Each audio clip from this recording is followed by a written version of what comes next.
Buongiorno, buona giornata da Focus TG. A Venezia c'è stata un'altra rissa in piazzale Roma dopo quella in cui erano stati feriti 4 tunisini e un kosovaro e un tassista picchiato. Andiamo subito da Filippo Fois, proprio da piazzale Roma. A te la linea, Filippo. Sì, buongiorno, prendiamo la linea da piazzale Roma perché anche questo fine settimana è stato un fine settimana di violenza. Qui esattamente come era successo una settimana fa, quando in una rissa molto più ampia 4 persone erano finite accoltellate all'ospedale, di cui 2 in maniera grave. Anche in quest'ultimo fine settimana sono dovute intervenire le forze dell'ordine. Questa volta si trattava di un turista americano che ha litigato con alcune persone che devono ancora essere identificate, si aggirava grondante sangue qui per la piazza. Poi a dare l'allarme sono stati ancora una volta i tassisti, però diciamo è la cartina al tornasole, come abbiamo detto parecchie volte, di quello che è la trasformazione anche del tessuto sociale di questa città, che sta diventando molto meno sicura, ce l'hanno detto anche i tassisti, soprattutto in una zona come questa, come piazzale Roma, che fino a qualche tempo fa era un luogo in cui sostanzialmente la cronaca che era totalmente assente. Chi è sentinella anche di questo territorio sono per esempio le cooperative di portabagagli. Io sono qui in compagnia di Luca China, buongiorno. Di Trasbagagli Venezia. Voi siete qui, avete un presidio fisso e avete visto come sta cambiando la situazione? Sì, noi abbiamo un presidio fisso, lavoriamo 365 giorni all'anno ovviamente e copriamo anche una turnazione di 24 ore, perciò vediamo un po' tutta la giornata, diciamo. Abbiamo servizi al mattino presto, si inizia a lavorare di notte, si finisce appunto anche con il buio, perciò si parla di una fascia oraria dalle 3 di mattina notte fino magari anche a mezzanotte, perciò diciamo viviamo molto la zona e per tante ore. Sono peggiorate le cose qui? E altro che, sono peggiorate, anche noi certi orari appunto, questi servizi un po' particolari di partenze alle 3 di notte, dovevamo arrivare qua con il mezzo proprio, ovviamente chi a piedi o chi appunto in macchina, ok? E niente, ci si guarda un po' attorno perché ci sono certe serate che sono molto vivaci, tasso alcolico ovviamente a volte, soprattutto nei fine settimana, è elevatissimo, nonostante anche i locali adesso con la nuova ordinanza chiudano alle ore 23, noi troviamo anche dei residui della serata ovviamente adiacente al nostro diciamo luogo di lavoro. Pieno di bottiglie dopo quando arrivate? Sì, guardi, ce ne sono anche oggi, ne troviamo oggi, ne abbiamo trovate ieri, e insomma sono frequenti appunto, poi dove le comprino non si sa. Lei è veneziano doc, sì, e ha visto questa città cambiare tra l'altro in questi anni, perché una volta mi ricordava, ma anche io insomma ho la stessa esperienza, si poteva girare a qualsiasi ora e non succedeva niente. Certo. Cos'è cambiato nel frattempo?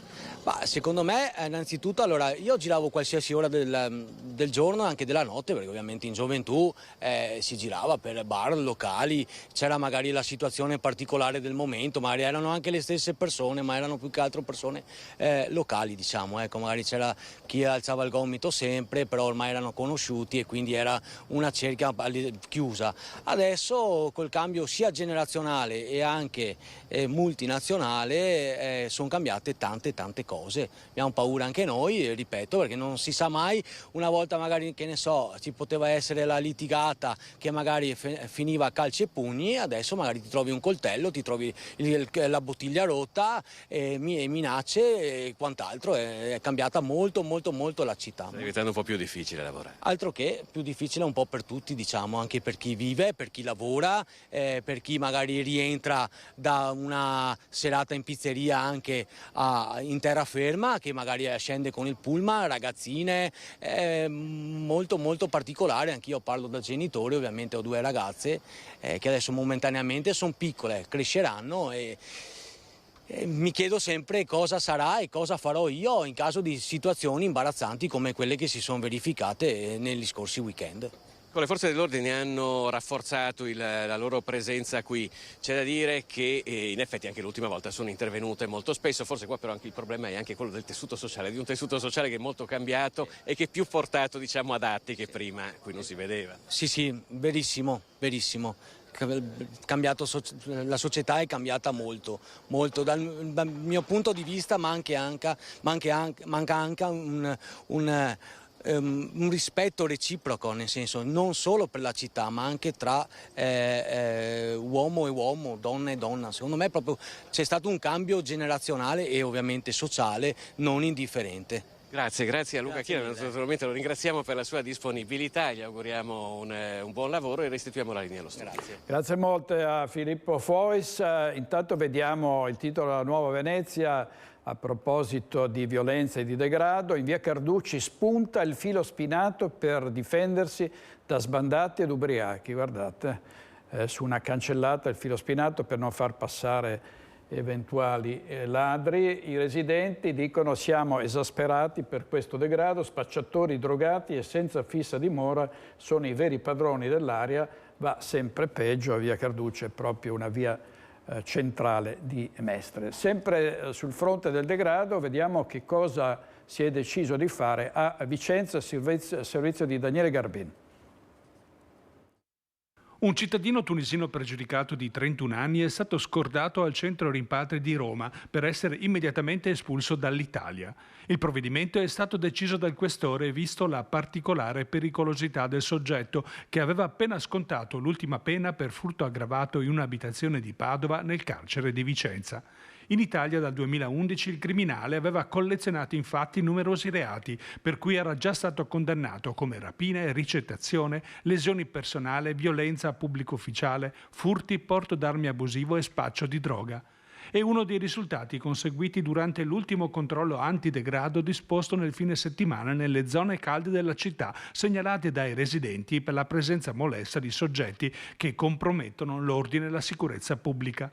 Le forze dell'ordine hanno battuto il quadrilatero e piazza Matteotti, ispezionando anche 5 esercizi pubblici e sale slot. Effettuati anche 4 posti di blocco lungo le principali arterie che hanno portato alla verifica di 52 veicoli. Nel complesso sono state identificate 87 persone, di cui 35 straniere e 29 con precedenti penali. Al termine delle operazioni il questore, oltre all'immediata espulsione del pregiudicato tunisino, ha disposto inoltre un foglio di via obbligatorio dal Comune di Vicenza per un altro pregiudicato ritenuto pericoloso e 2 avvisi orali per altrettanti soggetti pregiudicati per reati contro il patrimonio e spaccio di droga.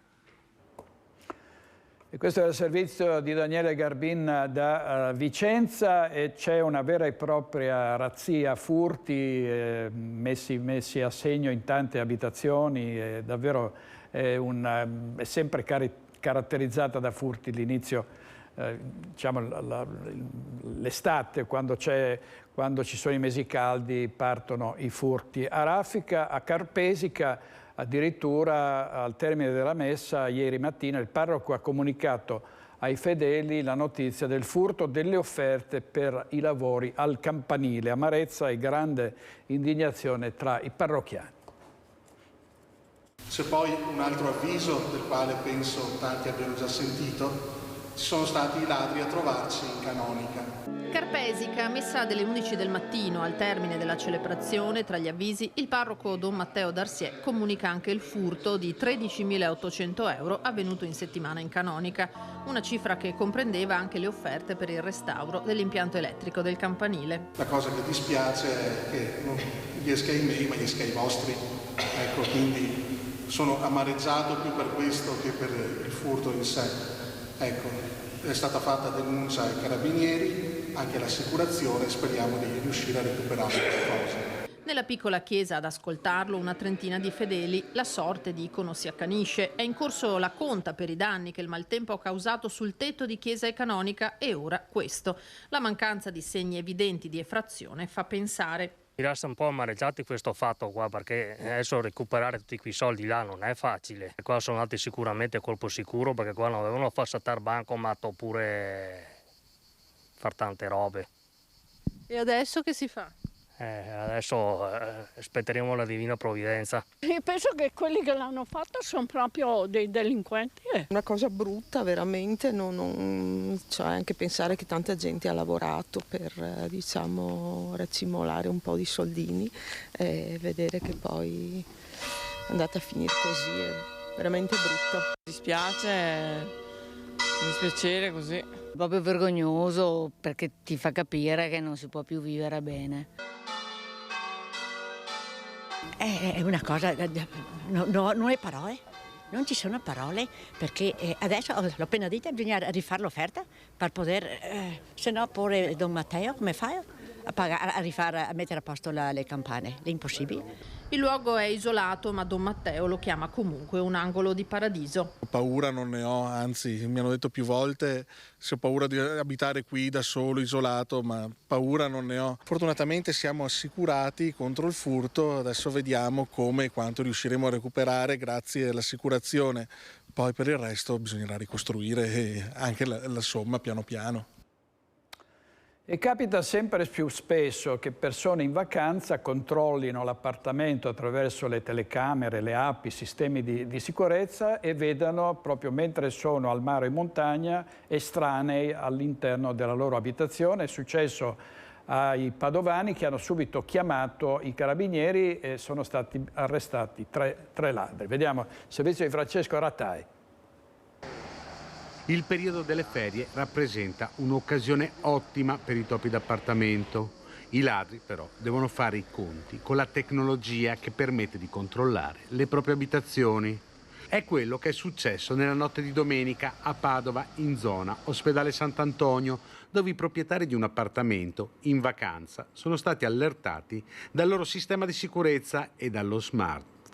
Hanno controllato le telecamere dell'abitazione notando 3 individui all'interno. Subito sono stati allertati i carabinieri che, intervenuti sul posto, hanno sorpreso 3 georgiani tra i 32 e i 37 anni, in Italia senza fissa dimora, in possesso di arnesi da scasso che sono stati sequestrati. I 3 sono stati trattenuti nella camera di sicurezza della caserma in attesa del rito per direttissima. In regia oggi a Focus Francesco Cerone e Alberto Piovesan. Andiamo subito in diretta paese perché la tecnologia aiuta le persone che vogliono mettere in sicurezza la loro abitazione, ma la tecnologia aiuta anche i ladri che usano il drone, spiano le case, mettono a segno dei colpi come è successo a paese. Andiamo subito da Cristian Arboit. A te la linea, Cristian. Sì, buongiorno a studio anche da parte di Francesca Pezzo che sta curando la parte tecnica. Ci troviamo in via della Resistenza a Paese, bersagliata dai ladri nella serata tra sabato e domenica, in particolare un'abitazione, una villa singola all'interno di un parco, presa di mira in maniera selvaggia. Ignoti sono entrati da un portoncino, lo hanno divelto, poi hanno messo la casa a soqquadro, probabilmente cercavano una cassaforte, questo il loro bersaglio. La denuncia via social da parte di un ragazzo che stiamo tentando di contattare, 25.000 euro il bottino tra contanti e monili, un copione che si ripete troppo spesso in questi giorni nella Marca. Ci sarebbero stati anche altri episodi, altri tentati furti sempre in zona, ma stiamo cercando proprio in questi minuti di ricostruire quanto successo. Ma appunto questa è una zona particolarmente battuta, la zona di Paese e non solo Paese. Qui con me c'è la signora Giuliana. Signora Giuliana, la ringrazio per la sua testimonianza. Lei ha subito già 2 furti qui in casa. Sì, certo. Negli anni, un paio d'anni fa uno e 4 anni fa l'altro. E da dove sono entrati? Una volta sono entrate dalla finestra, dal giardino di sera, e un'altra volta davanti, qui dalla finestra davanti di notte, quando io ero in casa e dormivo. Quindi lei era in casa? Sì, certo ero in casa. Si è accorta di qualcosa? No, non ho sentito assolutamente niente.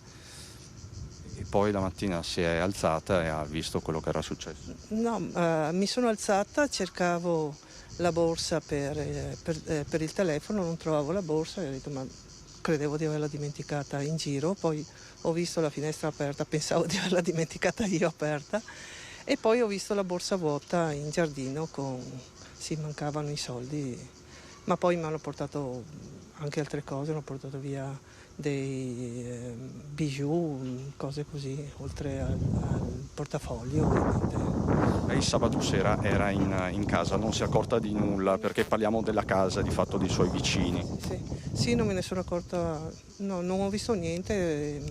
Ieri mattina la signora, la mia vicina, mi ha avvisato che erano stati i ladri e mi ha chiesto se avevo sentito qualcosa, infatti. Perché tra l'altro il ragazzo che ha denunciato sui social quanto successo ha parlato di un drone che avrebbe sorvolato l'area prima del colpo. Lei non ha sentito nulla anche perché pioveva? No.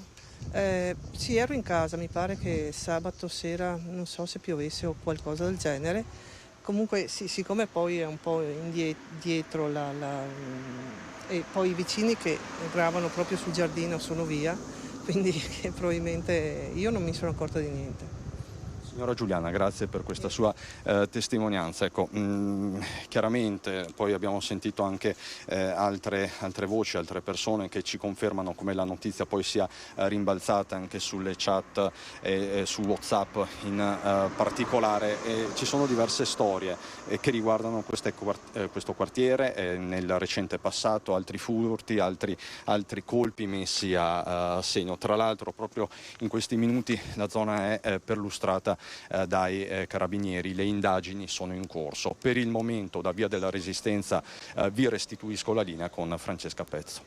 Grazie molte a Cristian Arboet e Francesca Pezzo. Vediamo un titolo dal Mattino di Padova: i ladri svaligiano la casa di clown Tiracca che regala un sorriso ai bimbi in ospedale. Furto a Cittadella nell'abitazione di Silvio Grego, rubato il PC e distrutta la valigetta con i trucchi e i palloncini.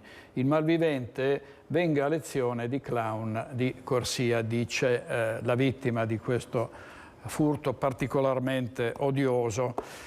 E vediamo, sempre per la cronaca nera, un 18enne di Cordignano aggredito e rapinato della collana in una discoteca di Jesolo dove si trova in vacanza con la famiglia. Ero lì tranquillo con un gruppo di amici, stavamo parlando, ballando così e mi sento spingere e tirare, proprio è stata una cosa velocissima. Come si è girato, l'ha afferrato per il braccio, ma questo qua ha scivolato via tra la gente e non l'ha più visto. Nelle parole di mamma Erika, il racconto del figlio Emanuele, 18 anni, aggredito e rapinato della collana d'oro in una nota discoteca di Jesolo, dove la famiglia di Cordignano si trova in vacanza. Il ragazzo era appena arrivato nel locale, poi l'azione fulminea. Ha fatto appena in tempo a vedere il suo aggressore prima che scomparisse nella folla. Poi è andato dal buttafuori, perché gli ho detto vai dal buttafuori, cosa vuoi fare? Non puoi fare niente. E ha esposto il fatto al buttafuori. Lui gli ha detto che erano al corrente di questa cosa, che è successo più volte, però finché non li trovano nel momento del misfatto non possono far niente. Shock e rabbia anche per il valore affettivo e non solo economico dell'oggetto rubato. Era una collana che gli era stata regalata dallo zio e quindi era un valore affettivo e sì, lui ce l'aveva sempre su, era andato anche ai viaggi scolastici, era andato all'estero, in Spagna, in Austria, era andato a fare una vacanza in Sardegna, non è successo niente, siamo venuti qua una settimana a Jesolo e niente, è successo questo. La famiglia ha presentato denuncia ai carabinieri. Tanta amarezza, sì, tanta amarezza per quello che è successo, insomma. Non bisogna tacere, infatti siamo andati a fare denuncia, come abbiamo sentito più volte alla televisione, di non star zitti, di denunciare i fatti. Non star zitti, non denunciare i fatti. A Rovereto è successa una cosa tremenda, e cioè l'uccisione di questa donna, una donna elegante, molto, molto apprezzata da chi la conosceva, lavorava in banca, assisteva la madre, faceva delle passeggiate serali e questo è stato proprio il destino tragico di Iris Setti, uccisa a Rovereto da un nigeriano con obbligo di firma, 3 figli. Ovviamente i giornali adesso spiegano chi è l'assassino. Intanto il ministro Piantedosi si chiede un rapporto, vuole sapere come mai è accaduto. Il sindaco è stupito, dice qualcosa è andato storto. Questo è un recidivo che aveva già picchiato dei carabinieri, aveva aggredito dei passanti per la strada con un coccio di una bottiglia, ne aveva ferito anche uno, obbligo di firma. Cioè questi arrivano da paesi lontani, sono considerate risorse e poi sono sempre al centro di fatti di cronaca, perché non hanno un lavoro, perché non hanno un'abitazione, perché sono sbandati e quando aggrediscono delle persone. Questa donna è stata massacrata a pugni in faccia, in testa, durante un tentativo di rapina o forse di furto, vengono liberati, vengono rilasciati 2 giorni dopo con l'obbligo di firma. Il risultato è questo. Poi il ministro chiede il rapporto e il sindaco dice qualcosa è andato storto. Sono cose da matti, cose da matti. Torniamo a Padova perché l'omicidio di via Durighello, sono rimasti in silenzio anche davanti al GIP di Padova i 2 fratelli albanesi arrestati. Ancora in silenzio, anche davanti al GIP di Padova, confermano la linea e non parlano Ilmi e Clinton Rakipai, 24 e 19 anni, i 2 fratelli albanesi arrestati mentre erano in fuga a Gorizia per l'omicidio del connazionale Albert Deda e per il tentato omicidio di altri 2 connazionali. Un fatto di sangue che ha sconvolto la vita tranquilla di questo condominio di via Durighello a Padova, confermato l'arresto in flagranza compiuto dagli agenti della polizia stradale. I 2 fratelli restano per questo in carcere, uno a Rovigo, l'altro a Vicenza, in attesa del doppio pronunciamento tra circa un mese del Tribunale del riesame a cui hanno presentato istanza per la scarcerazione. E il delitto, detto delitto del Piave, l'omicidio di Spresiano, e cioè quello della 31enne Anica Panfile che era stata ritrovata sul gretto del fiume. È una settimana decisiva con il summit in procura mentre si attende il deposito della relazione completa sull'autopsia della vittima. Sentiamo Lina Paronetto. Dovrebbe essere depositata in procura in settimana la relazione completa sull'autopsia sul corpo di Anica Panfile, la 31enne romena rinvenuta a cadavere il 21 maggio nel Piave a Spresiano. Il pubblico ministero Valeria Peruzzo procede per omicidio volontario. Nel registro degli indagati è iscritto il nome dell'ex primula rossa della Mala del Brenta, Franco Battaggia, ex datore di lavoro della donna e ultimo testimone ad averla vista in vita ad Arcade il giorno della scomparsa. Sempre in settimana in procura dovrebbe svolgersi un vertice sul caso.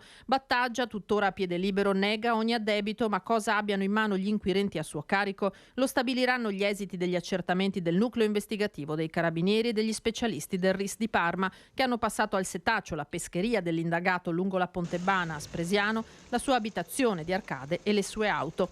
È pure vero che dalla relazione dell'anatomopatologo Antonello Cirnelli ci si attende ulteriori tasselli. Mancano a oggi i risultati degli esami tossicologici per comprendere se la giovane mamma di 4 bambini avesse assunto delle sostanze che possano far pensare alla volontà di farsi del male.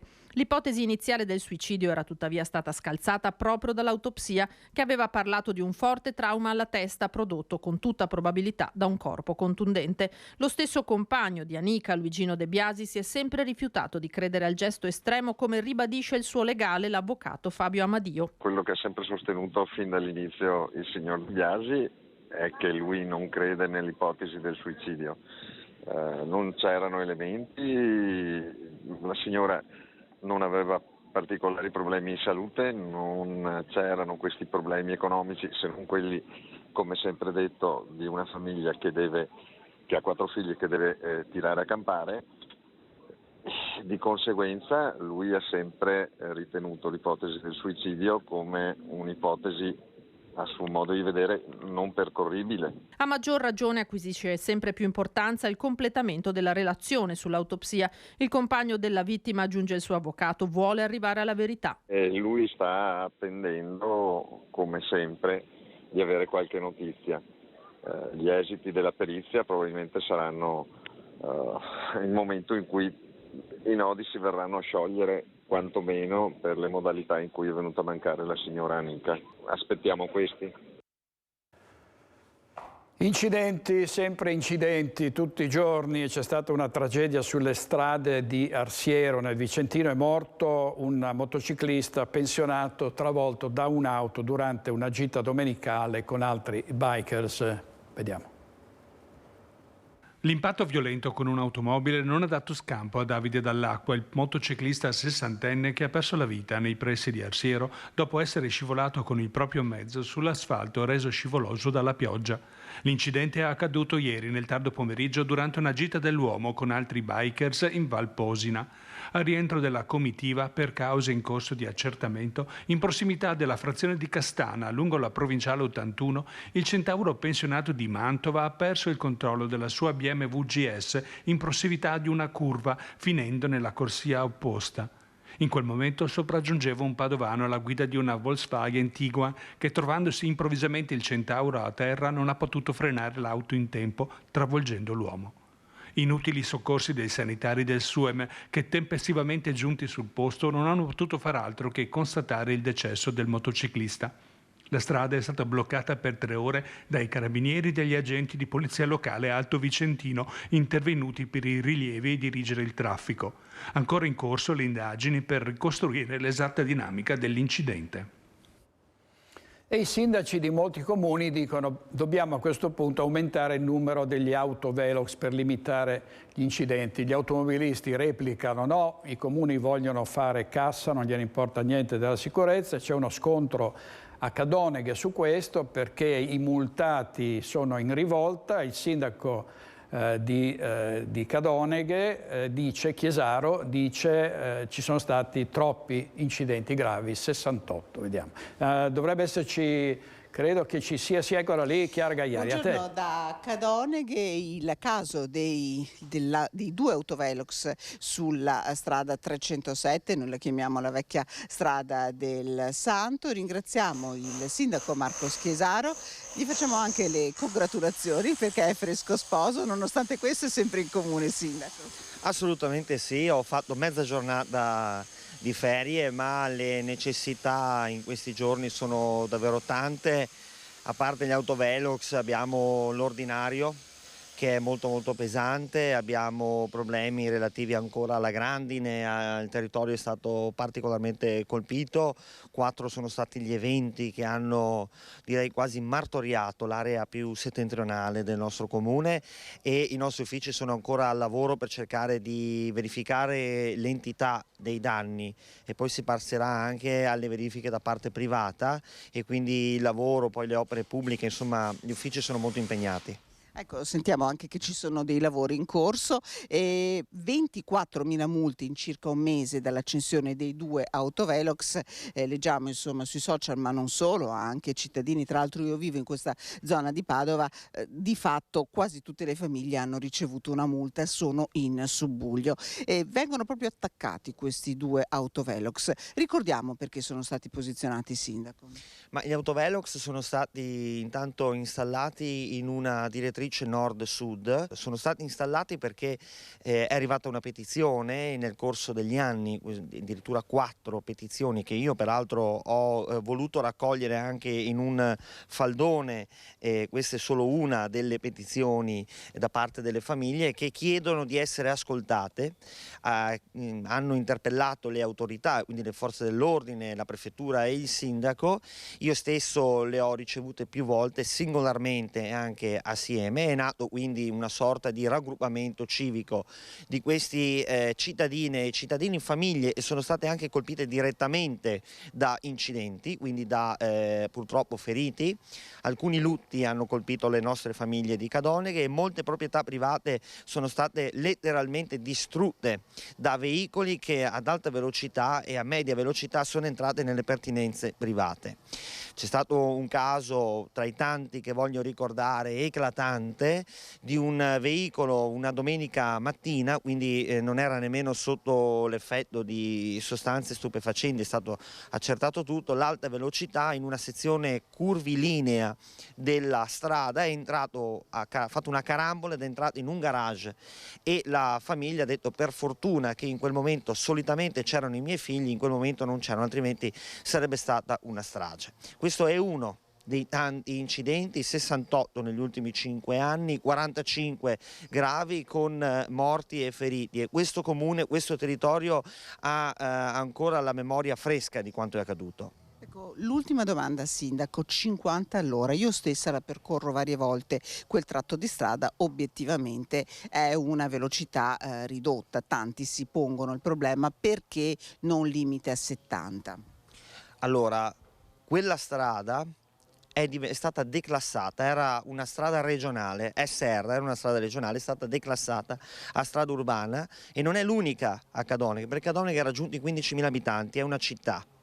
E la norma dice che quando in un determinato percorso di strada, tratto di strada, vi siano 25 insediamenti abitati oppure 10.000 abitanti che vanno così a configurare un centro urbano, le strade devono essere declassate. Ecco che quindi la strada regionale diventa strada comunale ormai da poco più di un mese. Che cosa accade? Che quando una strada diventa centro urbano e quindi centro abitato, come nei nostri casi, bisogna andare a 50 all'ora.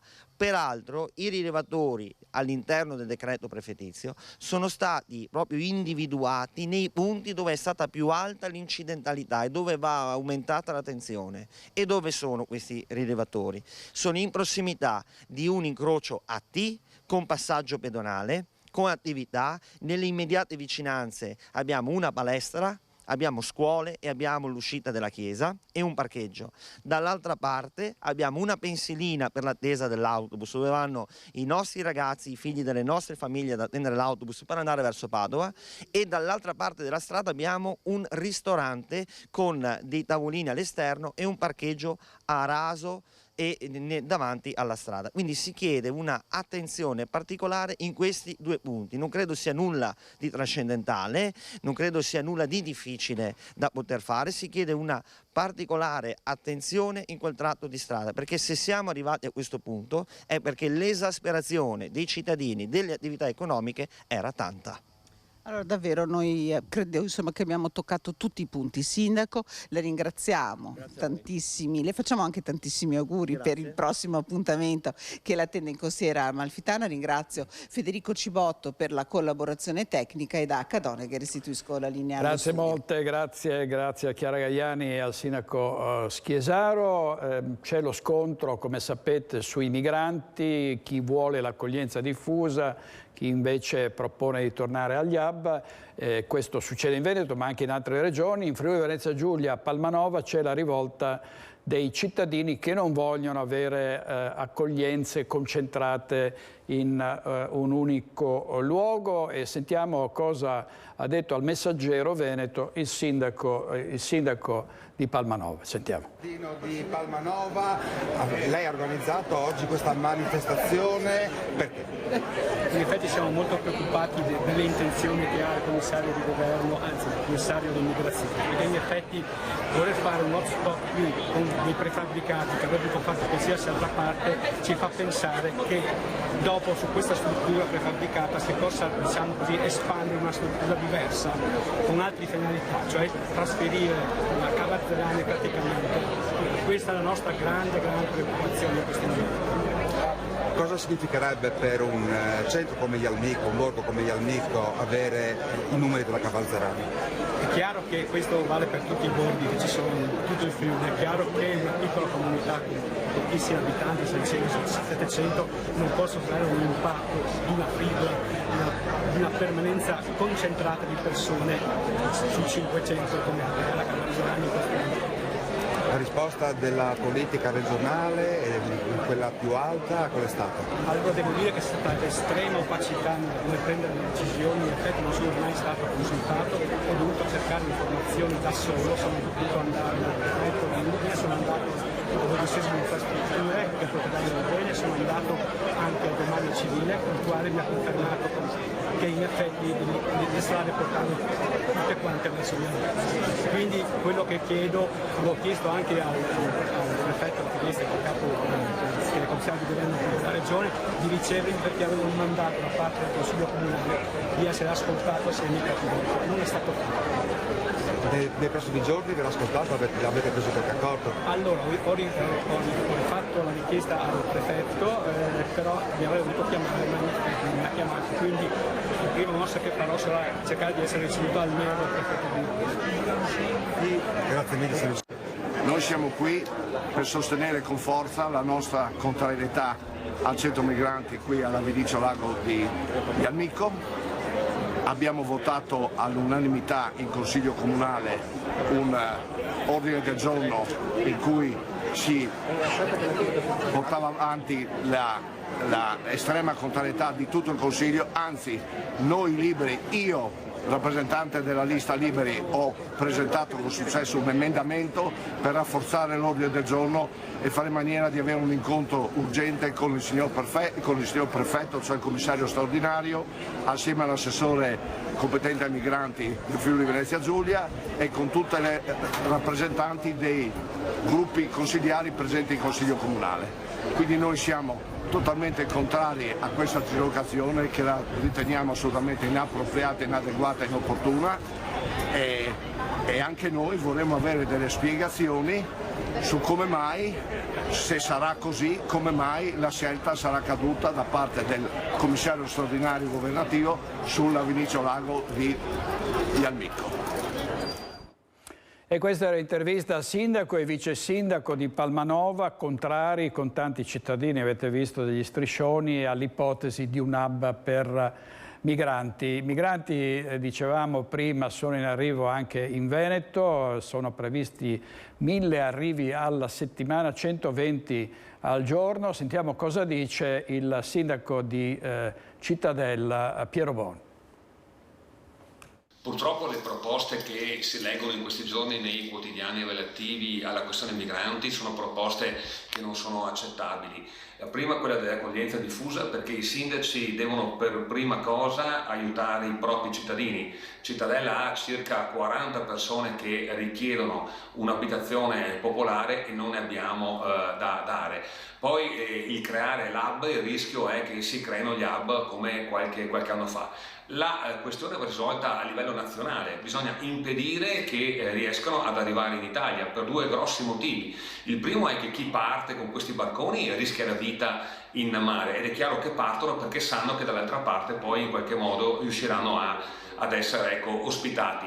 La seconda cosa è che poi queste persone che arrivano qua purtroppo il 10%, forse qualcosa meno, avranno lo status di profughi, gli altri rimangono clandestini, quindi un 90%, e cosa faranno questi? Naturalmente non ritorneranno in patria, ma rimarranno nel nostro territorio e diventeranno la bassa manovalanza della delinquenza organizzata e andranno purtroppo nelle grandi città, perché è chiaro che nei piccoli comuni difficilmente riusciranno a delinquere perché c'è un grosso controllo da parte della polizia locale e delle forze dell'ordine. Quindi la soluzione, ma è una soluzione che da sempre dico, è quella di intervenire nei paesi di origine, andando ad investire nei paesi di origine in modo che queste persone possano rimanere in tranquillità e magari avere anche un lavoro. Diverso naturalmente la questione di chi scappa dalle guerre, ma lì c'è un canale umanitario che è quello appunto dei profughi, dei rifugiati, che seguono vie totalmente diverse e là naturalmente il discorso è diverso.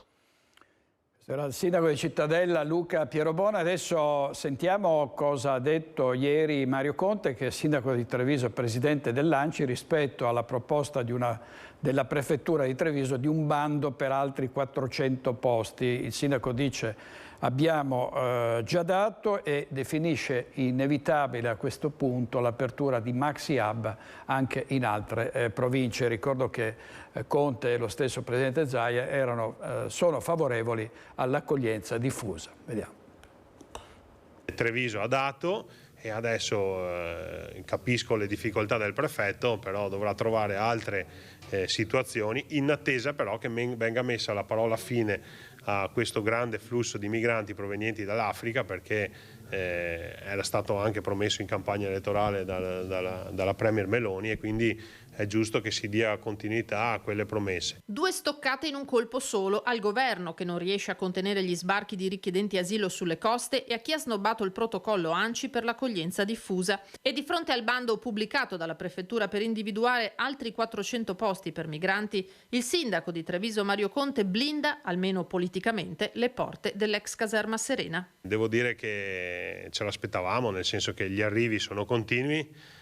Questa volta però la posizione del Comune di Treviso nei confronti della prefettura, e non vuole essere assolutamente polemica perché ne ho parlato serenamente col prefetto, è una chiusura nei confronti della disponibilità della caserma Serena, che oggi conta già 520 persone che noi riteniamo eccessive e che rischiano di creare un problema sociale. Ma la scadenza del bando prefettizio è prossima, il 28 agosto è dietro l'angolo. L'allora decreto Salvini ha smantellato buona parte dell'accoglienza in piccole e medie strutture. Se non emergeranno disponibilità significative dal territorio si avvererà la previsione di Conte, quella delle tendopoli. Da qualche parte queste persone devono essere accolte e quindi soluzioni alternative io non ne vedo. Ma il primo cittadino di Treviso è pronto a fare la voce grossa. La Marca è l'unica provincia veneta a ospitare 2 maxi centri ministeriali di accoglienza, ex Serena ed ex Zanusso di Oderzo, la cui chiusura è sempre stata promessa ma mai realizzata. Con 1000 arrivi in Veneto a settimana, anche gli altri territori, dice, saranno costretti ad aprire strutture analoghe.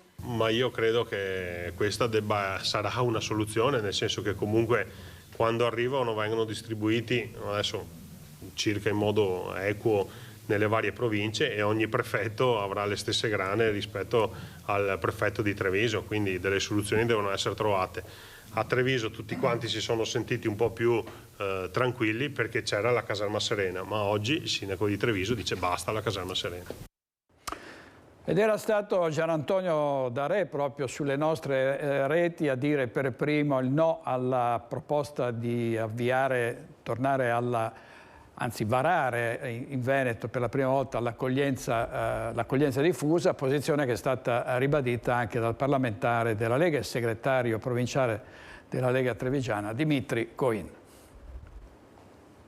I grandi hub, probabilmente dal mio punto di vista è meglio che queste persone siano concentrate in luoghi dove possono essere comunque controllate, perché intanto non sappiamo chi sono, non avendo la maggior parte di essi o con la quasi totalità di essi documenti, che è la cosa più importante che questi dovrebbero avere e invece non li hanno, quindi sono chi dicono di essere. E quindi è già una situazione particolare. E il fatto di poter comunque gestirli all'interno di centri, secondo me è comunque meglio che non un'accoglienza diffusa. Le parole del segretario provinciale della Lega arrivano al termine di una settimana nella quale dalla bocca del sindaco di Treviso, Mario Conte, sono risuonate parole forti nei confronti del governo, culmine di una polemica anche interna alla Lega sulla gestione dei migranti, ma non solo. Vedi la voce, fondi PNRR. Un alzare il tiro che Coin stoppa, o meglio cerca di ridimensionare. Mario è comunque sindaco di Treviso, presidente di ANCI Veneto, e le riflessioni che fa su tanti temi sono anche dettate dal fatto di avere questo ruolo assolutamente importante, che non è un ruolo politico-partitico, ma è un ruolo amministrativo che coinvolge tutte le sensibilità dei sindaci del Veneto che fanno parte dell'ANCI e a sua volta si deve relazionare con l'ANCI a livello nazionale. Quindi il protocollo ANCI, che si citava prima, è un protocollo amministrativo, mentre la posizione della Lega è una posizione politica. Insomma, pare voler dire il segretario trevigiano, Conte affronta un ruolo delicato, ma le cose in Lega non sono mai cambiate. Noi abbiamo sempre quella di non andare nella direzione dell'accoglienza diffusa, ma per un motivo molto semplice, perché poi nel corso degli anni queste persone che comunque verranno accolte e distribuite sul territorio rischiano sinceramente ed effettivamente di restare in capo ai comuni e in capo alla collettività, con situazioni anche di cittadini italiani che vivono davvero momenti, in un periodo difficile, situazioni particolari ai quali si fa fatica a dare risposta. A pensare che l'immigrazione possa riversarsi in Italia o possa comunque venire in Italia e trovare un'accoglienza che non siamo in grado di gestire è un po' una forzatura. E allora meglio gli hub, più facili da controllare, spiega Coin, ma non certo a Treviso, e su questo concorda con il sindaco del capoluogo. Succederà che altre province dovranno accollarsi? Per forza, perché piuttosto che l'accoglienza diffusa è meglio i centri, meglio ancora è controllare le partenze, perché questo messaggio che si può arrivare, si può comunque accogliere in qualche modo, che poi per noi diventa la scelta tra accoglienza diffusa o grandi hub, dà il messaggio che si può partire. E quando si parte, abbiamo visto anche in situazioni recenti che le morti in mare sono di centinaia di persone al colpo. Altro fronte aperto di insofferenza, quello sull'autonomia, priorità di governo, ribadisce il deputato, con i tempi però che servono, tanto da trovarsi d'accordo più con il coordinatore regionale di Fratelli d'Italia Luca De Carlo, c'è tempo in tutta questa legislatura, ha detto, che con il governatore Luca Zaia, per il quale quello del 2024 è l'ultima spiaggia per l'esecutivo Meloni. La legislatura dura 5 anni, il governo fallisce nel momento in cui in questa legislatura non riesce a portarlo a casa, perché se dovessimo portarlo a casa nel 2025 piuttosto che nel 2026 avremo 20 supplementari, l'obiettivo sarebbe comunque raggiunto. Quindi in questa fase io mi sento davvero di dire che mettere limiti temporali sia un qualcosa che, non dico ci mette pressione, ma che rischia di alzare l'asticella oltre misura e magari di andare a sbatterci il naso. L'autonomia intanto è stata rimandata a settembre perché si fa di tutto in Parlamento per bloccarla, ci sono le forche caudine con soprattutto il Partito Democratico e il Movimento 5 Stelle assolutamente contrari all'autonomia differenziata, c'è però il DDL Calderoli incardinato e quindi da settembre riprende non più la battaglia, la guerra per arrivare ad un risultato. Che poi arrivi prima del 2024 o dopo il 2024 in effetti poco conta, l'importante è che arrivi al più presto, possibilmente prima delle europee, dicono ovviamente i parlamentari della Lega.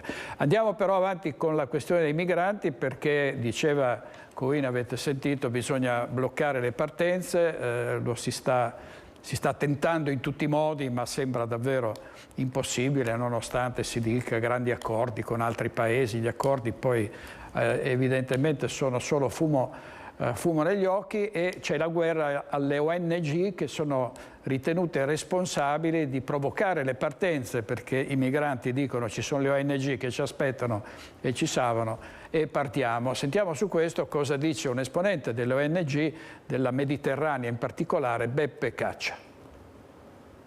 Sì a un'accoglienza diffusa, no invece a caserme e tendopoli per dare alloggio ai migranti. La linea del governatore veneto Luca Zaia e di molti sindaci dei nostri comuni incassa anche l'avallo non frequente e nemmeno scontato dell'attivista veneziano Beppe Caccia, esperto di soccorsi in mare nel nostro Mediterraneo. Secondo Caccia la soluzione c'è. Le persone che sbarcano nel nostro paese hanno bisogno di un'accoglienza dignitosa, hanno bisogno di percorsi di inclusione sociale, e questo è possibile con un'accoglienza diffusa, con il coinvolgimento diretto delle amministrazioni, delle comunità locali, con il coinvolgimento delle esperienze migliori del terzo settore, cooperative, associazioni che sono perfettamente in grado, se adeguatamente sostenute dallo Stato, di offrire un'accoglienza dignitosa a queste persone. È questa la strada da seguire. La situazione attuale, dice Caccia, era ampiamente prevedibile. Poi una stoccata al governo italiano, a giudizio suo, sensibile ad azioni bollate dal coordinatore di Mediterranea Semi-Humas come pura propaganda elettorale. Questa non è un'emergenza, è un fenomeno che dura almeno da 20 anni, è un fenomeno che nelle dimensioni che ha assunto in questo anno 2023 poteva essere ampiamente previsto, era del tutto prevedibile. Il governo ha preferito invece spendere mesi in inutile propaganda ideologica contro l'invasione, per il blocco navale, producendo delle norme i cui effetti sono andati poi a scontrarsi con la realtà. L'intervista di Lorenzo Maier, ricordate Agna era uno dei comuni insieme a Bagnoli, a Cona, dove proprio c'era una concentrazione di immigrati, c'era un cosiddetto hub, tra l'altro era tra Cona e Bagnoli, quindi c'erano tanti immigrati a Agna senza che ci fosse effettivamente un centro di accoglienza. Ricordo i lamenti del sindaco Gianluca Piva a quel tempo, e ad Agna oggi sono arrivati 12 minori stranieri non accompagnati, sono ragazzi che arrivano da soli e di cui qualcuno deve pur farsi carico, e come al solito sono i sindaci che se ne devono far carico. La prefettura in questo caso aveva avvisato con una mail poche ore prima il comune dell'arrivo, e adesso l'operazione è gestita da una cooperativa, ci racconta tutto Federico Fusetti. 12 minori stranieri non accompagnati sono arrivati ad Agna nelle scorse ore Il sindaco è stato avvisato con una comunicazione via PEC, una mail certificata, insomma, solo poche ore prima. I giovani sono stati affidati alla cooperativa Echene, che è attiva ad Agna dal 2019, una comunità educativa per minori che ha una convenzione direttamente con il Ministero dell'Interno e la Prefettura per questa particolare accoglienza di minorenni arrivati in Italia senza familiari. Siamo stati informati con una PEC dalla Prefettura di Padova la settimana scorsa, per l'esattezza venerdì della settimana scorsa, dell'arrivo di questi minori, migranti minori non accompagnati nel nostro comune. La gestione operativa e economica dei minori, fa sapere il comune, è a carico della cooperativa. Per verificare le condizioni dell'accoglienza, una delegazione dell'amministrazione di Agna ha fatto un sopralluogo nel centro, mentre i servizi sociali del comune si occuperanno della supervisione dell'attività in collaborazione con le forze dell'ordine. Il nostro comune è coinvolto con i servizi sociali per forza di cose, anche perché sono minori. Non avevamo avuto alcuna notizia prima di questa PEC. Sapevamo che quella struttura presente, ripeto, dal 2019 al tempo era stata acquistata per creare e realizzare una comunità autorizzata dall'ULSS 6 Eugania. In realtà poi hanno partecipato a questo bando e quindi adesso sono operativi come centro di accoglienza. Il nostro ruolo sarà di monitorare, di verificare, di controllare che tutto vada liscio. Le due notizie con cui abbiamo aperto questa edizione di Focus TG le rivediamo anche sul Gazzettino. Ladri con il drone perlustrano la zona e poi colpiscono, messa a soqquadro una casa, bottino da 20.000 euro, è successo a Paese nel Trevigiano. E poi un'altra notizia che abbiamo dato, con un servizio da Padova, scoprono i ladri in casa con le telecamere sul telefonino mentre sono in vacanza. E per fortuna, grazie a questo sistema di sicurezza, a questa tecnologia, sono stati avvisati i carabinieri. I 3 ladri, 3 georgiani, sono stati catturati in flagranza di reato.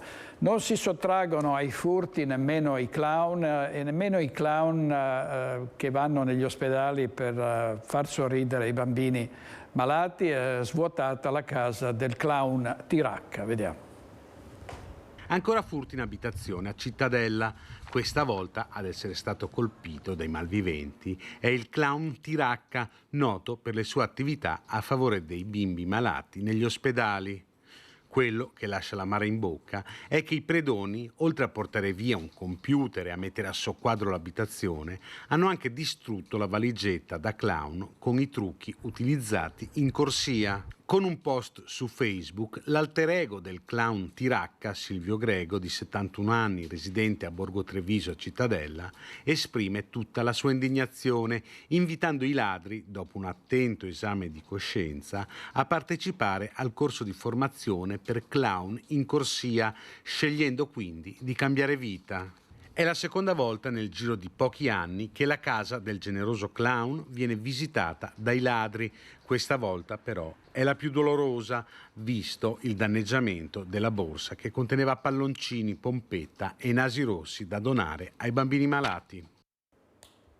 Incredibile, servizio di Francesco Rattai. Andiamo in pubblicità pochissimi minuti e poi torniamo con Focus TG. State con noi, grazie.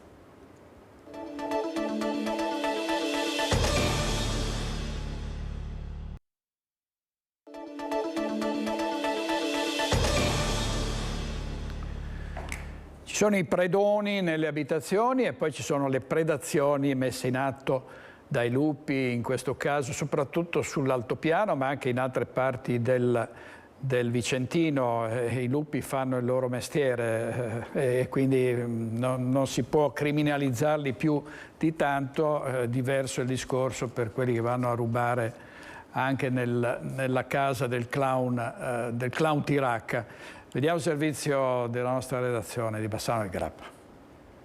Continuano le predazioni dei lupi nel Vicentino, soprattutto sull'altopiano, ma non solo lì. È un'estate pesantissima su questo fronte.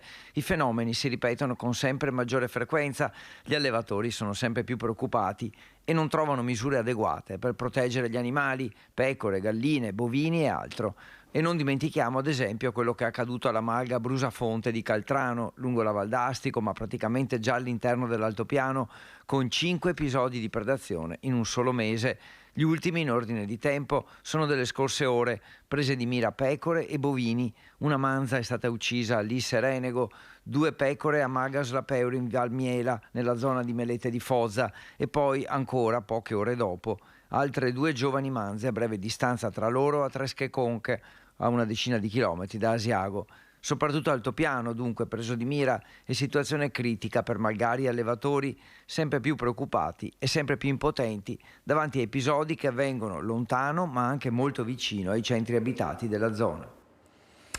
Restiamo in montagna e torniamo sulla polemica che ha riguardato la difficoltà dell'elisoccorso di soccorrere un 72enne che si era sentito male a Cima Grappa, dove si stava svolgendo, come ogni prima domenica di agosto, la cerimonia al Sacrario dei Caduti. Soccorsi difficili perché la piazzola dell'elisoccorso era completamente occupata dalle auto.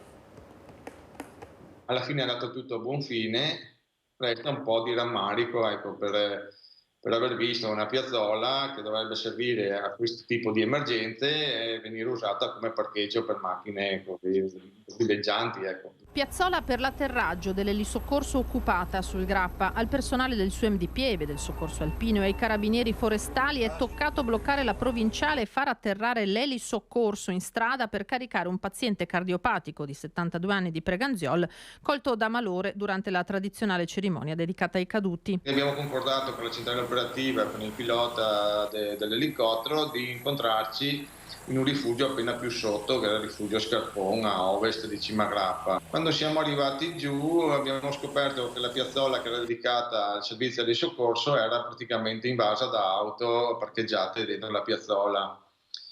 Questo ha creato un po' di malumore, diciamo anche di fastidio, perché noi avevamo bisogno dell'atterraggio dell'elicottero. A quel punto non è rimasto altro da fare che far intervenire i carabinieri e bloccare la strada verso Seren. Abbiamo bloccato il traffico con i mezzi da una parte e dall'altra e abbiamo dato indicazione all'elicottero appunto di scendere sulla strada provinciale. Il paziente è stato soccorso comunque senza ritardi, ma rimane una questione di principio. Ma si tratta solo di educazione, di senso civico della gente alla fine, perché se vedi per terra una lettera H che sta per elicottero, in inglese no helicopter, lì è auspicabile che ci vada un elicottero, non una macchina parcheggiata. Non è che l'elicottero di soccorso viene a portare il VIP o l'influencer di turno come siamo abituati in questi giorni, a noi serve perché qualcuno sta male, ecco. Vediamo i titoli del Corriere del Veneto. Caro prezzi, dai carrelli spariscono 2 kg di frutta e verdura a testa, calano i consumi perché i prezzi sono troppo alti. Il sospetto sulla pirata, l'incidente di Negrar, non chiamò i soccorsi perché ubriaco o drogato. Il pirata si è detto pentito, è stato identificato e arrestato, però purtroppo il 13enne di famiglia nigeriana purtroppo è morto. Lavoro, centinaia di richieste per autisti, camerieri, spazzini e infermieri che non si trovano. E poi medici, guida per come comportarsi sui social, cautela nell'accettare le amicizie dei pazienti. L'Ordine dei Medici ha diffuso delle raccomandazioni per suggerire ai suoi assistiti come usare i social in modo da evitare rischi e problemi legali. Jesolo, spiagge invase dalle lumachine di mare, colpa delle alte temperature. Alcuni bagnanti hanno addirittura portato il costume al Museo di Storia Naturale per farlo arrivare. Qui da noi non si erano mai viste. Elisa in bicicletta da Vicenza fino a Caponord, così aiuto i bimbi del Mozambico. Un altro ciclista più famoso di Elisa è Giovanotti, che ha fatto un capitombolo, adesso è in ospedale a Santo Domingo. Avrete visto le foto di Giovanotti. Intanto c'è stata una brutta caduta da cavallo per un appassionato 66enne, soccorso sul Monte Rusta, stiamo parlando dei Colli Euganei. Stava percorrendo un sentiero del Monte Rusta in sella al suo cavallo il 66enne di Vo Euganeo, grande appassionato di sport a cielo aperto, rimasto coinvolto in un grave incidente ieri poco prima di mezzogiorno. Durante l'escursione l'uomo è stato sbalzato a terra sbattendo in modo violento la schiena al momento della caduta. Alcuni amici che erano con lui hanno subito capito la gravità della situazione e hanno chiamato i soccorsi. Raggiunto dagli uomini del soccorso alpino, l'uomo è stato trasportato in ospedale. Le sue condizioni sono gravi. I prossimi giorni saranno fondamentali per capire i tempi necessari alla ripresa. Prodotti contraffatti e anche prodotti altamente infiammabili per 10 milioni sono stati sequestrati in una operazione della Guardia di Finanza a Padova. 10 milioni di prodotti infiammabili stoccati irregolarmente sequestrati dai finanzieri del Comando Provinciale di Padova in un'attività presente al centro ingrosso Cina di Corso Stati Uniti della Città del Santo. Non solo, perché i Baschi Verdi hanno anche posto sotto sequestro più di 600 portachiavi contraffatti con il logo di una nota serie televisiva. Durante un controllo in un magazzino del centro grossisti in zona industriale, i finanzieri hanno trovato numerosi prodotti infiammabili come accendini, bombolette di gas per ricariche, oli lubrificanti e diluenti chimici che, nonostante fossero regolari dal punto di vista della fabbricazione e dell'importazione, sono risultati stoccati insieme ad altro materiale altamente infiammabile, violando le normative in materia di prevenzione degli incendi e degli infortuni. Durante i controlli, però, i militari hanno notato 620 portachiavi contraffatti che recavano il marchio di una nota serie televisiva orientale. Per questo il titolare dell'attività, che opera a Padova, è stato denunciato e il materiale sequestrato. Torniamo ai migranti perché è un problema, ovviamente, come sapete anche a Trieste arrivano dalla rotta balcanica, sono tantissimi afghani, pakistani e vanno a dormire soprattutto nel Porto Vecchio. Vediamo il servizio della nostra redazione Tele4.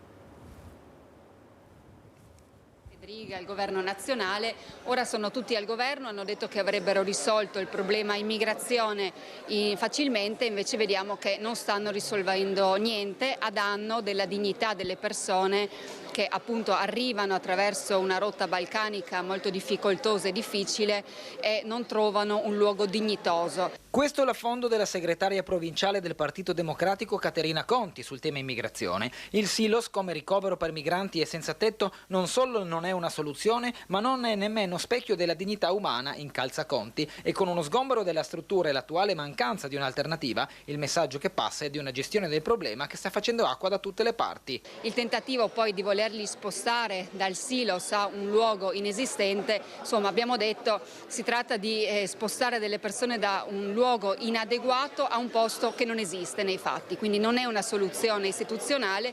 Chiediamo che la destra che governa e ha facili ricette risolva questa soluzione senza però che venga meno la dignità di queste persone e soprattutto il riconoscimento che le associazioni svolgono un lavoro che dovrebbe svolgere invece il pubblico. Guardando il previsto hotspot, dove si fa largo l'opzione di realizzarlo a Palmanova, Conti risponde così. Penso che non ci sorprende che la destra voglia spostare un hotspot in un territorio governato dal centro-sinistra. Casualmente non lo vogliono a Trieste, né a Gorizia, né a Pordenone. Penso che non sia una soluzione percorribile, perché si è visto che l'hotspot è una soluzione che accentra le persone e appunto viene meno quel doveroso dovere di accoglienza e di dignità che non viene assicurato alle persone. Hanno smantellato l'accoglienza diffusa perché la consideravano una risposta sbagliata. Peccato che in Veneto invece Luca Zaia stia cercando di approntare proprio questo tipo di soluzione, quindi un po' di coerenza ci vorrebbe. Servizio di Bernardo Gulotta della nostra redazione di Trieste, era la segretaria del PD Caterina Conti. C'è stata una rapina a mano armata la scorsa notte al TAI di Spresiano, dove c'è il laghetto dell'ex cava Mosole, non il primo colpo nella zona. Pochi mesi fa era toccato ad una lavanderia del centro. Vediamo. 2 di notte, mascherina chirurgica a coprire il volto, entra impugnando una pistola e minaccia il portiere di notte, un 57enne, intimandogli di aprire la porta d'ingresso del Tai-Si, hotel e spa di via Vecelio a Spresiano. Sono minuti di paura per il dipendente sotto il tiro dell'arma, costretto a consegnare tutto il denaro presente in cassa. 140 euro, l'importo rubato. Non so se era giocattolo o cosa, ma comunque era un balordo un po' ubriaco e con un accento straniero. Ha chiesto che venisse aperto il cancello perché doveva scappare e ha aperto il cancello di destra che potesse uscire, invece è scappato a piedi e dopo un sopralluogo abbiamo trovato che invece aveva scavalcato la rete e forse aveva un amico con una motocicletta. Un furto programmato, forse con l'aiuto di qualcuno che lo aspettava all'esterno. Dopo aver intascato la rifurtiva, il malvivente, anziché il cancello, ha infatti scelto di scavalcare la recinzione dell'esercizio per darsi alla fuga circa 100 metri dall'entrata principale, probabilmente per non destare troppi sospetti. Evento che in 18 anni di attività non era mai accaduto, raccontano dall'amministrazione. Ciò che è certo è che si valuterà di rinforzare i sistemi di sicurezza. Il custode stesso al momento si è spaventato perché non era inaspettato, adesso valuteremo di chiudere le porte, quindi sono blindate, quindi non può entrare nessuno. Non è l'unico caso di rapina negli ultimi mesi nella zona. Risale a fine aprile il colpo subito dalla titolare della lavanderia La Boutique del Lavaggio nel pieno centro di Spresiano. Pensando fosse un cliente in anticipo rispetto all'orario di apertura, berretto con visiera e mascherina chirurgica anche in questo caso, il malvivente è entrato con una borsa che la titolare pensava contenesse degli indumenti da portare in lavaggio. Lui mette sopra il banco la borsa, mette la mano dentro alla borsa, dice devo consegnare, poi io non ricordo più niente. Io so che mi sono svegliata poco dopo per terra e avevo tutto il cassetto della cassa, tutto sparso per terra, monetine, tutto. Poi vado dietro dove ho il laboratorio e c'era la mia borsa per terra e sì, portafoglio, tutto, e mi mancavano 300 euro dalla borsa. Ladri, rapinatori, ma anche ecovandali. Andiamo in diretta a Treviso da Christian Arboit con il sindaco Mario Conte. A te la linea, Christian. Sì, direttore, dici bene, eco-vandali, ma ci sono anche gli eco-evasori e da oggi a Treviso scatta una stretta sugli eco-evasori. Qui con me il sindaco Mario Conte, il vice sindaco, assessore all'ambiente Alessandro Manera e Andrea Gallo, comandante della Polizia Locale. Comincio da lei, comandante. Chi sono gli eco-evasori? Sono persone che sono ignote a Contarina e non hanno nessun contratto per il pagamento dei rifiuti. Su questo aspetto noi stiamo puntando con questa nuova ordinanza. Ecco, ordinanza che prevede, sindaco, ce lo dice lei? Ma prevede di incrociare i dati in base all'analisi dei rifiuti e in base all'anagrafe dei proprietari degli inquilini per cercare di capire chi in quella zona, in quel condominio, oltre ad aver abbandonato i rifiuti, non è regolare con i contratti con Contarina e quindi con i pagamenti. L'obiettivo di questa ordinanza è la tutela ambientale, il decoro urbano e soprattutto è una forma di rispetto nei confronti di quei cittadini che sono regolari nei pagamenti e magari si trovano a dover pagare certe volte delle multe legate all'abbandono di altri o vedono comunque lievitare i costi di gestione di Contarina proprio perché ci sono dei cosiddetti furbetti che abbandonano i loro rifiuti. Quindi, se ho capito bene, assessore Manera, nel mirino ci sono soprattutto gli affitti brevi, non solo turistici in generale. Beh sì, in generale sono nel mirino tutti quelli che non rispettano le norme e quindi si responsabilizzano gli operatori che chiaramente lavorano in maniera discontinua, cioè in un periodo molto breve. C'è da dire che esistono tutte delle situazioni cosiddette borderline in cui non viene segnalato a Contarina il fatto che l'immobile non è più locato e quindi deve essere fatto, perché in quel caso potranno cadere nelle maglie di questa nuova ordinanza. Però ripeto, si vogliono andare a colpire quelli che si comportano in maniera non corretta e sicuramente l'incrocio dei dati sarà un dato fondamentale. Quindi locatori e conduttori, di fatto entrambi i profili sono avvisati, non si scherza.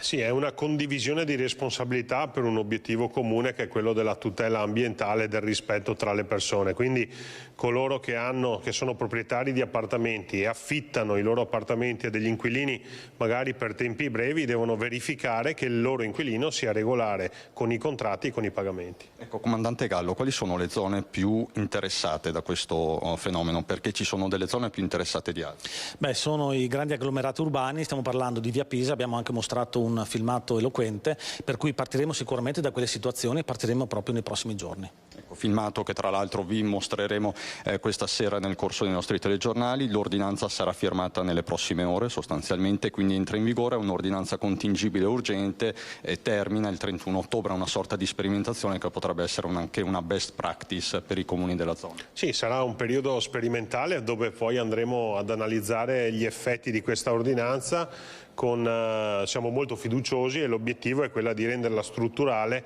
in modo tale che diventi una questione culturale. Coloro che affittano i loro appartamenti devono fare una semplice verifica di regolarità contrattuale per quanto riguarda la gestione dei rifiuti, e così sarà un passo in avanti verso una città ancora più pulita e soprattutto una forma di rispetto nei confronti del resto della comunità. Grazie Sindaco Conte, grazie Alessandro Manera, grazie al comandante della Polizia Locale Andrea Gallo, a voi la linea. Grazie molte Cristian, grazie tante. Devo dire, a Treviso chi ci abita sa che è difficile trovare un pezzo di carta per terra, un mozzicone di sigaretta, francamente è una città, un centro storico soprattutto, pulitissima. Sono intanto in arrivo anche contro eventuali ecovandali nuove telecamere di videosorveglianza a Campodarsego. Il numero complessivo sarà quasi raddoppiato e ovviamente il tema è quello della sicurezza. Una vera e propria rivoluzione con 41 nuove telecamere che verranno installate per coprire le zone della stazione, dei parchi e delle scuole. In questo modo a Campodarsego il numero complessivo di telecamere verrà quasi raddoppiato, passando da 31 a 72 complessivamente. Tra l'altro saranno apparecchi molto tecnologici e in 3 varchi le videocamere saranno dotate anche del sistema di lettura delle targhe. Con i 2 varchi già esistenti, in pratica, sarà coperto l'ingresso nel comune lungo tutto il perimetro, una spesa complessiva di oltre 100.000 euro, che sarà suddivisa nei 5 anni di mandato. Inoltre, di questa cifra, circa 45.000 euro arriveranno dai proventi delle multe, reinvestiti in questo progetto di sicurezza stradale. Per cominciare sono stati scelti i luoghi più caldi del comune, nei quali vengono fatte segnalazioni alla polizia locale di movimenti sospetti o di vandalismi, scuole, parchi, la stazione, ma anche il cimitero, dove ci sono state numerose segnalazioni di furti. Il sistema di telecamere verrà gestito dal comando della Federazione della Polizia Locale del Campo Sampierese. Adesso andiamo in diretta a Romano d'Ezzelino perché gli uffici comunali, dopo la fine del reddito di cittadinanza e l'avvento del cosiddetto assegno di inclusione, sono sotto pressione per vari motivi che adesso ci spiega subito in diretta Alex Giuliano. A te la linea, Alex. Un buongiorno allo studio, come sempre un buongiorno ai nostri telespettatori. Siamo a Romano d'Ezzelino in compagnia del sindaco Simone Bontorin per parlare di un tema di stretta attualità. Parliamo di reddito di cittadinanza, o meglio di assegno di inclusione, di come cambierà anche tutta la parte burocratica per chiedere questo sussidio. Lo stesso presidente dell'ANCI, sindaco di Treviso, Mario Conte, ha lanciato un allarme dicendo che insomma le procedure rischiano di mandare in difficoltà gli uffici comunali. Noi cerchiamo di capire se veramente le cose stanno così. Sindaco, si rischia di intasare un pochino, creare un po' un tappo burocratico in comune? Effettivamente questo rischio c'è. Sono sindaco dal 2017, abbiamo già visto 2 procedure passare per gli uffici comunali. Prima c'era il reddito di inclusione, il REI, e poi si è passati al reddito di cittadinanza. Il passaggio è durato quasi un anno. Di conseguenza questo cambio repentino potrebbe far ricadere su questi comuni, sui nostri uffici, anche tutto il peso dell'incertezza e soprattutto l'incertezza che si rivelerebbe nella maggiore richiesta di assistenza da parte delle persone che erano titolari di reddito di cittadinanza fino a qualche giorno fa. Una soluzione è quella dell'assegno di inclusione, che è stata abbastanza divisiva, c'è chi l'ha accolta con soddisfazione, chi l'ha fortemente criticata. Qual è il suo punto di vista da amministratore? Il reddito di cittadinanza da una parte ha creato delle disparità che prima non c'erano, e anche il fatto di non aver monitorato e controllato a fondo quello che era il diritto di percepire questo sussidio pubblico ha creato effettivamente dei problemi. Dall'altra parte bisogna sempre pensare che ci sono persone nel disagio, persone inabili al lavoro, persone che per le più svariati motivi, anche per sfortune legate alla propria condizione fisica, non possono lavorare. Noi come comuni dobbiamo dare risposte e di conseguenza, se nel brevissimo termine non verrà dato qualche provvigione, qualche risorsa in più ai comuni, potremo far fronte con risorse comunali a questioni che hanno una rilevanza nazionale. E di conseguenza mi auguro che questo passaggio sia quanto prima messo in una fase transitoria, proprio per darci la possibilità di rimediare a quelli che sono dei cambiamenti che sappiamo non avere dei tempi certi. Ecco, in chiusura, giusto una curiosità: c'è già qualche cittadino che ha bussato alla porta degli uffici o del sindaco per chiedere perlomeno qualche linea guida, cosa fare, come comportarsi? A Romano De Zelino avevamo 100 persone titolari di reddito di cittadinanza. Evidentemente qualche persona è già stata in comune per capire che cosa dovrà fare dal mese di settembre, anche perché le risorse economiche non arrivano più già da questo mese, e di conseguenza ci siamo già attivati per evitare che succedano situazioni come quelle di qualche comune in cui il sindaco è stato addirittura minacciato per aver tolto il reddito di cittadinanza, quando invece sappiamo che è un provvedimento nazionale. Di conseguenza invito tutti a parlare prima con gli uffici e a capire esattamente qual è la loro condizione.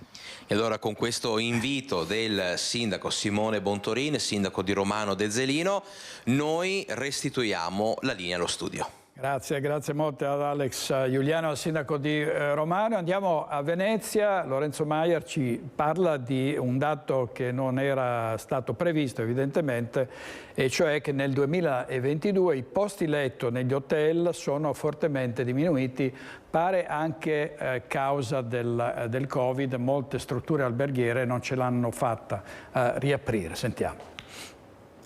Il numero dei posti letto registrato negli hotel e nell'extra alberghiero nel territorio comunale di Venezia è in calo.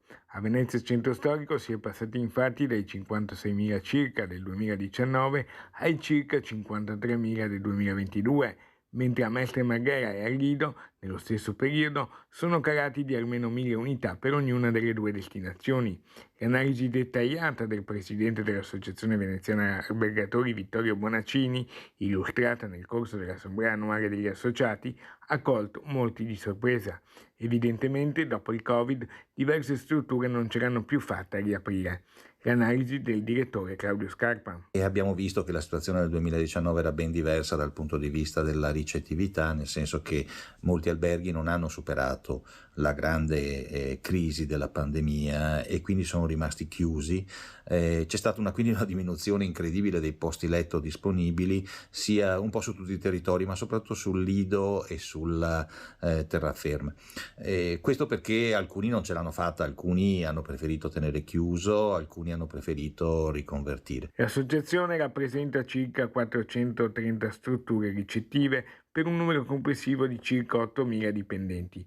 Tra le cause possibili della riduzione di posti letto anche il boom di affittacamere in città, oppure la volontà di alcuni hotel di ridurre i posti letto. Per quanto riguarda le presenze effettive dei turisti in città, invece, luglio-agosto, soprattutto agosto, una flessione inevitabile con prezzi piuttosto bassi, turismo non alto spendente turismo più diciamo così, con meno disponibilità di denaro, però ci stiamo preparando alla grande evento di riapertura che è la Festival del Cinema, il grandissimo evento di riapertura che poi darà il seguito al settembre-ottobre veneziano, che nel solito sono i mesi di altissima stagione per la nostra città. E quindi possiamo ormai dire che il 2023 si presenta come un anno positivo, forse il migliore di sempre, e con grandi però punti di domanda sul 2024. Studi importanti chiariscono che si è un blocco, c'è una diminuzione della spesa del turismo europeo che a Venezia rappresenta quasi il 35-40% del totale, e quindi un po' di preoccupazione per il 2024 ce l'abbiamo, ma intanto accontentiamoci di quest'anno veramente strepitoso. Ferie d'agosto, milioni di italiani sono in ferie, però sono alle prese con i prezzi molto, molto alti, anche negli alberghi ci sono state molte disdette, e il prezzo tra l'altro della benzina che è aumentato parecchio, soprattutto durante l'ultimo weekend, e ci sono gestori delle pompe di carburante che pensano di non poter andare in ferie perché hanno l'obbligo quotidiano di fissare su un cartello ogni giorno il prezzo medio del carburante. Il cartello con il prezzo medio del carburante che i gestori devono aggiornare quotidianamente sta creando problemi, disagi e confusione.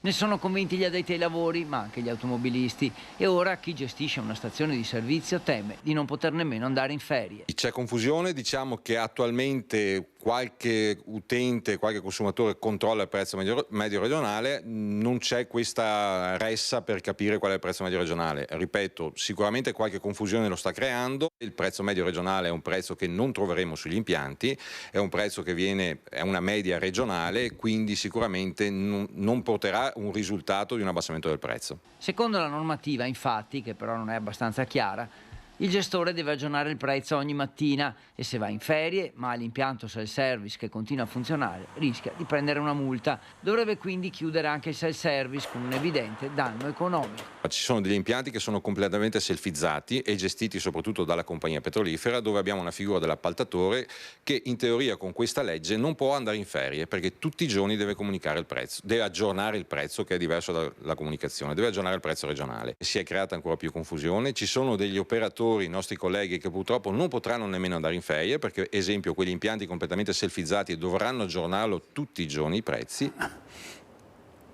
Altro breve stacco pubblicitario e torniamo subito.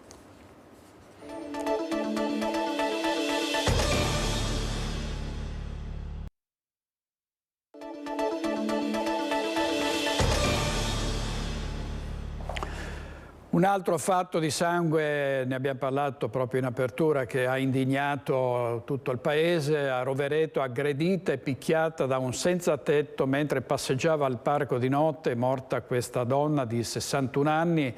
L'omicida è un uomo che era in Italia da anni, un migrante che è arrivato in Italia, ha già creato molti problemi, aveva picchiato dei carabinieri, aveva minacciato passanti con un collo di bottiglia, aveva scatenato varie risse nel centro di Rovereto. Solo obbligo di firma, ovviamente è uscito, era sempre libero, era nel parco, ha tentato di violentare o di rapinare questa povera donna e l'ha uccisa a pugni in testa, qualcosa di orribile. Adesso si chiedono, il ministro degli interni e il sindaco, c'è qualcosa che è andato storto, che doveva stare in galera.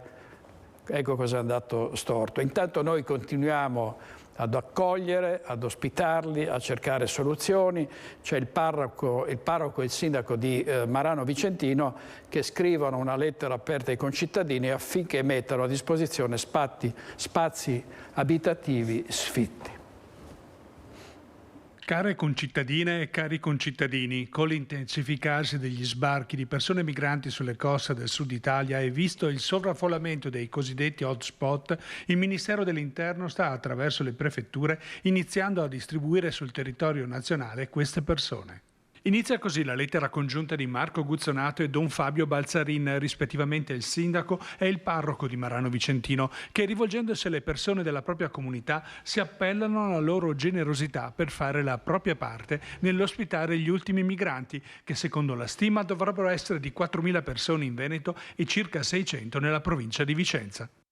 Sono quindi 28 le persone che la nostra comunità, per fare la propria parte, dovrebbe accogliere. Vi scriviamo per fare appello alla vostra disponibilità nel concedere l'utilizzo di vostri appartamenti o abitazioni sfitti a fronte di un regolare contratto da stipulare tra la proprietà e la cooperativa partner del progetto finanziato dal Ministero, per poter dar vita ad una accoglienza e integrazione diffusa, qualificata e sostenibile.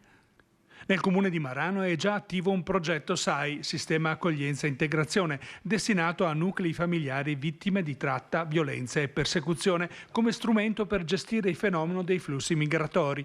Al momento sono 21 i comuni dell'Alto Vicentino che hanno aderito alla proposta, mettendo a disposizione edifici comunali e impegnandosi a reperirne sul mercato privato. Riteniamo che lo spirito di solidarietà e cooperazione tipico della comunità maranese possa esprimersi al meglio anche in questa occasione, dimostrando ancora una volta sensibilità e concretezza nell'aiuto delle persone bisognose. Sono questi i tratti distintivi e identitari che danno valore al vivere insieme e che consolidano la coscienza civica di ciascuna persona all'interno della comunità. Coscienza civica, solidarietà, il Veneto ha sempre dimostrato di darsi molto da fare su questo fronte, però poi queste persone una volta che arrivano non hanno lavoro, non hanno abitazione, sono sbandate nella gran parte dei casi perché nessuno poi alla fine le vuole accogliere. Abbiamo visto cosa sta accadendo adesso nei comuni, devono essere controllate e se compiono dei reati devono essere arrestate e tenute in carcere, se no va a finire come questa 61enne di Rovereto massacrata a pugni dalla risorsa che era qui a fare soltanto dei danni. Vediamo invece cosa fanno i ragazzi in Veneto in questa iniziativa Ci sto a fare fatica. Vediamo. 5 ambulanze pulite, 3 archivi comunali sistemati, una baita alpina rimessa in ordine, un antico portone restaurato. Sono solo alcuni degli interventi portati a termine dagli 890 ragazzi e ragazze della Marca che hanno aderito al progetto Ci sto a fare fatica, sotto la regia della cooperativa Chiricù. Gli adolescenti, tra i 14 e i 19 anni, si sono dedicati per 6 settimane a lavori di sistemazione dei beni pubblici nel loro comune di residenza, sistemando complessivamente 305 panchine e tavoli pubblici, ripulendo 29 parchi e giardini, rimettendo a nuovo 108 murales e tinteggiature, ripristinando 56 balconi e ringhiere. È un progetto che richiede tantissime energie, tantissima organizzazione. Abbiamo messo in campo molti volontari, molti educatori e molte amministrazioni che hanno fatto sì che quasi 1000 ragazzi anche quest'estate potessero mettersi in gioco. La Marca è stata tra le prime province a livello nazionale ad avviare l'edizione 2023 del progetto Ci sto a fare fatica, che ha coinvolto ben 89 squadre di lavoro in 32 comuni delle province di Treviso e Belluno. Ogni gruppo era composto da circa 10 ragazzi guidati da un tutor e da un tuttofare che ha trasmesso loro le competenze tecnico-artigianali del lavoro sul campo. Tra i comuni che hanno registrato le maggiori adesioni, quelli della Castellana con Castelfranco capofila. Pensiamo che possa essere un percorso che aiuta a valorizzare e a avvicinare i ragazzi al senso civico, al mettersi a disposizione per la cura di quegli ambiti comunali, di quegli ambiti insomma di pubblico che talvolta sono trascurati da alcuni giovani stessi. Chiusa questa edizione si pensa già alla prossima. A fine anno si apriranno le preadesioni per il 2024. Noi siamo pronti anche per realizzarlo il prossimo anno e per coinvolgere nuovamente insomma, centinaia di ragazzi insomma, nell'occuparsi dei beni comuni e del proprio territorio. Servizio di Nicola Zanetti, i sindaci tentano di superare ogni tipo di difficoltà, adesso hanno anche il problema dei tagli al PNRR, risorse che avevano già messo in preventivo, mancano moltissimi di questi soldi, ma non si danno per vinti e a Cornedo Vicentino, tanto per fare un esempio, parte comunque la riqualificazione urbana perché i sindaci fanno di necessità virtù. Vediamo. prende il via il progetto di riqualificazione urbana di Cornedo Vicentino con l'obiettivo di rinnovare e rilanciare l'area centrale della città. Il piano è articolato in 2 grossi tronconi, la riqualificazione del centro storico con una nuova piazza e la creazione del viale del commercio lungo la SP 246.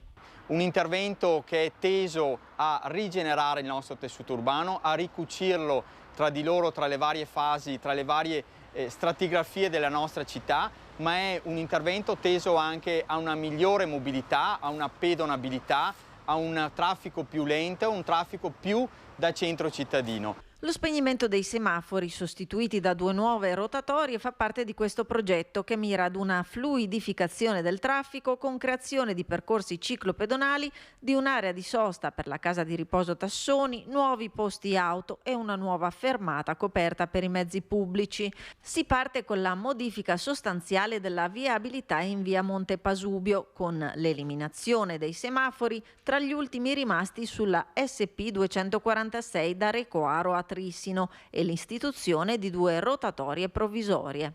Pensiamo solo che questi 2 semafori sono gli ultimi semafori rimasti da Recoaro fino a Trissino, eccetto qualche semaforo pedonale. Quindi un progetto che Cornedo attendeva da molti anni, che non poteva più essere procrastinato, perché la mobilità è un punto fondamentale per la vivibilità della nostra città.